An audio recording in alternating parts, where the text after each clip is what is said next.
একটি চৌবাচ্চা অর্ধেক জলপূর্ণ আছে। ওই চৌবাচ্চার মাপ হচ্ছে 21 ডেসিমিটার, 11 ডেসিমিটার এবং 6 ডেসিমিটার। এর মধ্যে 21 সেন্টিমিটার ব্যাসের লোহার বল 100 খানা যদি সম্পূর্ণভাবে ডুবিয়ে দেওয়া যায় তাহলে জলতল কতটা উঠবে। এখানে এককগুলো খেয়াল করো।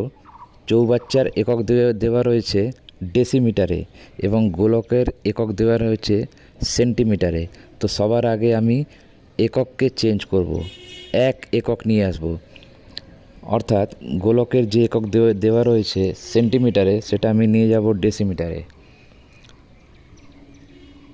তাহলে দেখো গোলকের ব্যাস দেওয়া রয়েছে, সেখান থেকে আমরা গোলকের ব্যাসার্ধ বার করতে পারবো। তাহলে একটি গোলকের আয়তন হবে 4/3 22 × 22/7 × 1.05। এটা হচ্ছে ব্যাসার্ধ, তার হোল কিউব, ঘন ডেসিমিটার। সেই রকম 100টি গোলকের আয়তন যা বেরিয়েছে তাকে 100 দিয়ে গুণ করে দেব।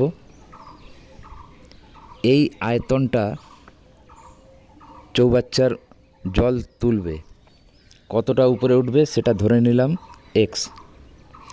আমি ধরে নিলাম x ডেসিমিটার জলতল উঠবে। তো চৌবাচ্চার দৈর্ঘ্য প্রস্থ দেওয়া রয়েছে 21 এবং 11।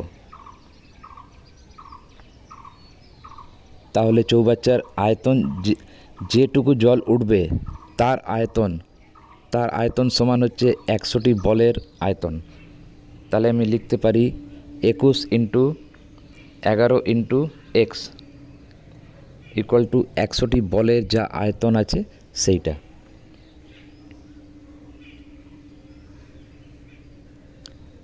এখান থেকে ক্যালকুলেশন করলে x এর মান আমরা পাবো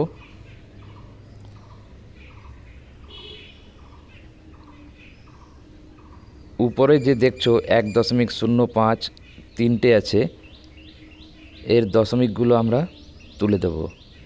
দশমিক তোলার জন্যে হরের জায়গায় লিখব 100 × 100 × 100।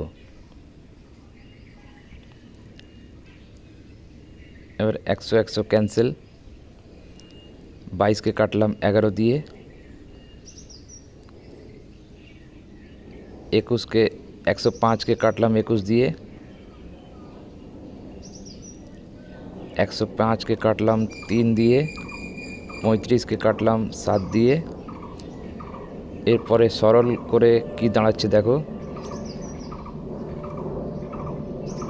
4 দুগুণে 8, 5 8 40,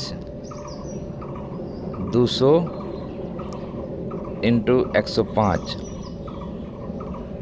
এটা গুণ করে দাঁড়াচ্ছে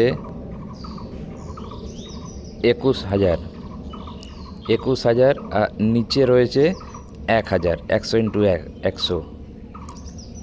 তাহলে উপরে 3টে শূন্য কাটলো, নিচে রইল একটা শূন্য, তাহলে 21/10 ইকুয়াল টু 2.1। তাহলে জলতল